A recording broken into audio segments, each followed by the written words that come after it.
नमस्कार मित्रांनो, आज एक भया भेटला. त्या दिवशी तुम्हाला बघितला असेल व्हिडिओ. 20,000ला म्हैस विकली त्यानं. आता त्या दिवशी 20,000ला विकली. आता ही गाभण आहे. कशी म्हैस? गाभण आहे का? 9 महिन्याची गाभण आहे. 9 महिन्याची गाभण आहे. केवढ्याला द्यायची ठरवलीशी? 30,000ला द्यायची. 30,000 रुपयाला. बघा मित्रांनो, फक्त 30,000 रुपये किंमत ठेवली ह्या म्हशीची.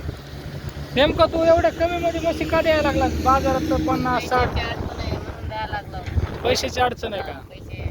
बघा मित्रांनो, पैसे माणसाला काय काय करायला होतात कमी मध्ये किमतीत. एवढे चांगली म्हैस, ते म्हणजे एवढी चांगली म्हैस असताना देखील. किती येताची म्हैस आहे? दुसऱ्या येताची का? दुसऱ्या येताची म्हैस तू किती हजाराला द्यायलास? 30,000ला. म्हणजे आता किती दिवसात येईल ही म्हैस? किती दिवसात येईल म्हैस? 1 महिन्यात येईल. 1 महिन्यात येईल का? बघा मित्रांनो, 1 महिन्यात येणारी म्हैस त्या ठिकाणी 30,000 रुपयाला द्यायचं ठरवलेलं आहे. नेमकं काय कारण आहे? त्यानं सांगितलं की पैशाची अडचण आहे. पैशाच्या अडचणीमुळे मला ती म्हैस द्यावं लागत आहे.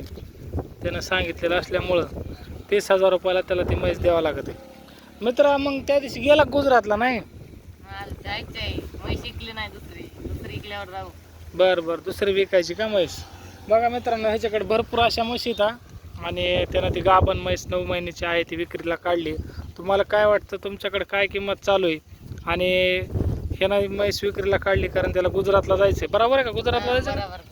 गुजरातला जायचंय तर मग म्हशीची अडचण आहे त्या म्हशीला. कारण आता अचानक जर म्हैस येईल तर कुणाला विकायची, काय करायचं, त्याच्यामुळे विकून टाकायचं त्यानं ठरवलेलं आहे. तर ज्याला कुणाला घ्यायची त्यानं कमेंटद्वारे खाली सांगा. आणि मित्रांनो, बाया तुझ्याकडे किती म्हशी सगळे? 15 आहेत ना, तिथं. हां, हे 15. हां, ते एवढ्या मोठ्या म्हशी आहेत त्यांच्याकडं. पण ह्याच्यामध्ये आता आज एक म्हैस विक्रीला काढली, फक्त 30,000 रुपये किंमत सांगते. ज्याला कुणाला घ्यायची आहे त्यानं या मित्राकडे येऊन म्हैस घेण्यात यावी. कारण मित्रांनं एवढं सगळं जे केलेलं आहे ते सगळं जे केलं आहे तुम्ही पाहू शकता. एवढ्या म्हशी आणि एवढ्या म्हशी जे असताना विक्रीला काढल्यात, त्याचं कारण एकच आहे की त्याला गावाकडे जायला पैसे पाहिजेत. आणि तुमच्यासारख्याला घरगुती सांभाळायची असेल, कुठं काय असेल, तर तुम्ही ती म्हैस ठेवू शकता. तुम्ही ती म्हैस घेऊ शकता. अशा प्रकारच्या म्हशी आहेत आणि त्या म्हशी चांगल्या क्वालिटीच्या आहेत. त्या दिवशी म्हैस त्यानं 20,000 रुपये सांगत होता, पण एक जणानं 25,000 रुपये देऊन ती म्हैस घेऊन गेला. अशा प्रकारची सगळी परिस्थिती आहे.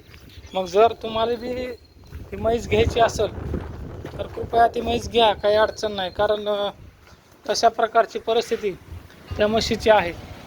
मग एवढं सगळं असताना तुम्हाला म्हैस घ्यायची असेल तर तुम्ही म्हैस घेऊ शकता. चांगल्या क्वालिटीच्या म्हशी आहेत, तुम्ही बघू शकता.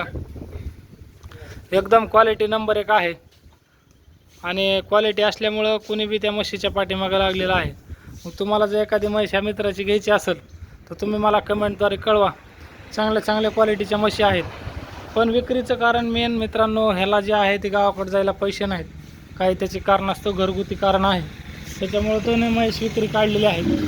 जर तुम्हाला घ्यायचीच असेल, खास त्या दिवशी म्हशीचा व्हिडिओ मी टाकला होता. त्या म्हशीला तुम्हाला सांगतो चांगला भाव त्याच्या बाजारामध्ये येत होता, परंतु त्याला अर्जंट गरज होती, गावाकडे पैसे पाठवायचे होते.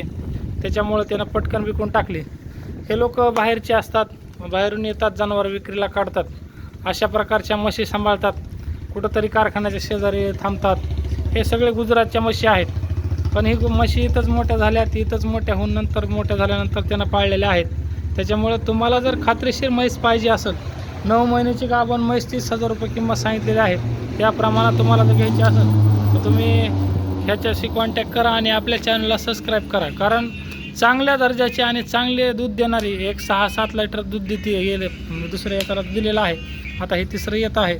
त्याप्रमाणे जर तुम्हाला म्हैस घ्यायची असेल तर कृपया तुम्ही कॉन्टॅक्ट करा आणि त्या ठिकाणची म्हैस घेण्यात तुम्हाला मदत करण्यात येईल. धन्यवाद.